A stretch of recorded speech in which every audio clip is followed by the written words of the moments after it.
Hi, my name's MyAnna Buring and we are here at the Budapest Comic Con.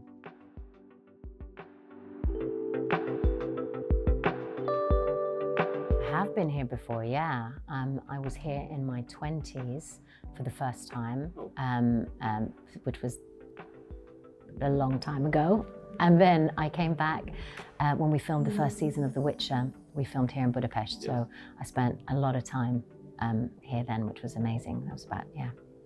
I found out you were a voice in the Witcher video game too. Yes, I was, yeah. Henrietta. My dear subjects, we come now to our next point of business. At the time you could guess that there will be a live television show and you will be one of the actors? No, never. I could never have guessed. I mean, you never know. I feel like we make shows about everything now, so it's always a possibility. But never in a million years when I was recording Henrietta did I think, oh yeah, one day I'll be in the series. And definitely not playing Tissaia. Like that was, yeah. Can you tell me more about that experience, about the video game experience? Do you see only just the script, or do you see the scenes, or what do you know about them? You see the scenes actually. So they've done the scenes. So you're sort of you have an idea of what the world is looking like, and you get given a breakdown of what's happening in each of the scenes and the options that your character needs to give in the video game scenarios. Which is fascinating, which is amazing. Magic is organizing chaos, balance, and control.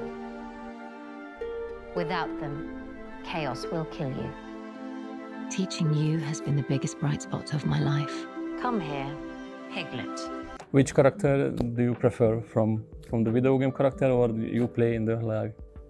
Oh, do I prefer Henrietta or Tissaia? Yes, which is the closest to you, or maybe? Tissaia, because I was with the show for 3 seasons, so I got to spend a lot more time with her than I did with Henrietta.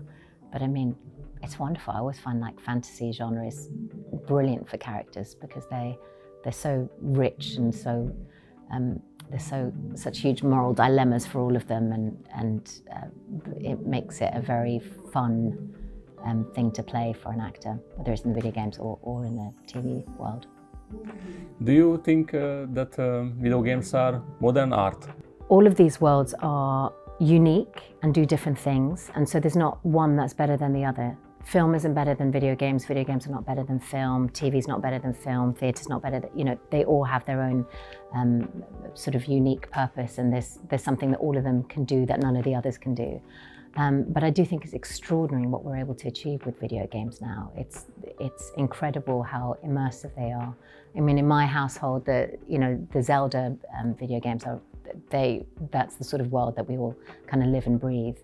And yeah, I find it fascinating to watch them, but also I'm sort of like learning more about what went into creating all of the different video games, the creative teams around them, how they were put together, what their thinking was about creating the games. So yeah, I find it remarkable. And also coming from a world where I've worked in film and TV and theatre now for over 20 years, it's amazing the similarities and then the differences, the things that I get to learn about the way you think in order to create a video game. Descent was my first film, so I was a baby and so green. So to sort of have that as your first film, such a kind of iconic story, and I think, and a lot of the girls, we're very, very close still. They're some of my best friends, so we see each other a lot and talk to each other a lot, and that for me is the most enduring memory of the film, is that it changed my life. Normally, we had films where it was either all men or, maybe like a token woman, and suddenly you had a film where it was a group of all women and it wasn't commented on. They just were. They were their own people. They all had their own characteristics. It wasn't like, oh, this is a film about women. It's like, no, this is a film like some people go potholing, And then the claustrophobia, that it tapped into that, which is such I think a real human fear. I mean, I think there's the fear of monsters, and the fear of, things like that is different to like the sense that you are stuck somewhere, or you know, you can't get out, you can't breathe, and I think it taps into something really basic in us as humans, and that the horror was kind of centered around that. You know, it was built up by that. Was so clever, and it was such yeah, it was. We felt it at the time that it was such an iconic film when it came out. It sort of had a it did something really different. And I have to say, the amount of people that I know who have called me up afterwards and said, thank you so much, because of the descent. I took my girlfriend, I took my boyfriend, I took a guy or a girl that I liked, and we went to the cinema and we saw it, and they ended up in my lap because they were so scared, and now we're together and we have children. So, you know, I think the descent did a lot, yeah, not just for me. We were filming on sets. There was a short bit of filming that we did in Scotland. Something had happened within the technology of polystyrene. So they were able to make polystyrene that was strong enough to take, you know, to hold reps and, bodies jumping on it. So it was all our set designer, who's, you know, phenomenal. He had built these huge structures in these studios in Pinewood. You know, when they put the lights down and you were there and you weren't moving too much, because if you moved too much, you know, the sets would shake. So you had to like jump very light. But when the lights were low, you weren't moving too much, and you know, you were squeezing through and the camera was right in your face. You could, you know, there was a sense, definitely a sense of the claustrophobia, but it was never as bad as if you were actually potholing, which we did do. We did a boot camp of about, yeah, it was amazing. We did like a week's boot camp, one to get to know each other, but we all went potholing. And that was quite frankly terrifying. Like really, we're talking about it with the girls the other day, and we're like, do you remember that thing when like we went down this tiny sort of little like gap, and suddenly there was this like, actually I think we need to like retreat.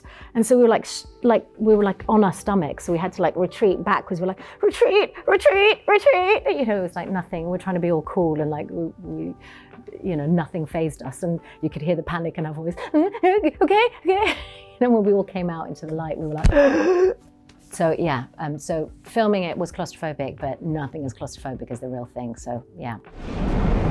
Where's our power? Dead in the water. We're drifting out of control. How much gas does he have left? Not enough. We're gonna be too late. It's a body recovery now. No, it's not. I'm not losing a diver today. Jumping to Last Breath, you mentioned earlier about the woman aspect of the descent.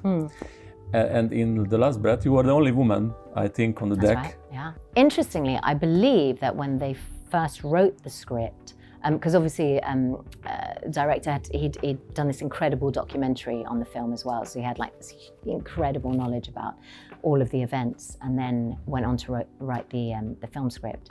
But in the original drafts, there were no women. And I think the closer they got to filming, they suddenly went, actually, maybe we should have a woman. And so I was very grateful, because I was like, thank you very much. So yeah, that's how that came about. And I suppose it's a good thing. We should see it as a good thing that, you know, even though it was late in the process, they suddenly went, oh, actually, this is a film, this is not a documentary, so we can, you know, include women in this crew. That is a thing we can do. And like I say, I'm very glad they did. I mean, it was incredible. So they had built, they had a studio right by this little port in Malta, which was an incredible place to film. And we all thought that, great, we'll be out in Malta. We weren't. We were in this little studio surrounded by green screen on this massive contraption that they had built. And it was this moving, sort of moving platform. So from the moment we started filming in the morning till when we wrapped at night, we were moving like this. So I think for about 2 weeks afterwards, I was moving, even when I was like not filming, I was standing on firm ground, I was moving like that. It was wild. And also we had, I mean, the special effects team on that, incredible. You know, this sort of, they created this whole entire storm around us, around this contraption, you know, rain, waves, and it was remarkable. And it's always really impressive, I find, still to this day, after all these years of filming. I'm always blown away by what art departments are able to create, and camera departments, and the sort of visual effects and special effects, and it's really extraordinary. And you're always reminded that, you know, all these stories, it takes such a huge village to create them, and you know, hats off to them.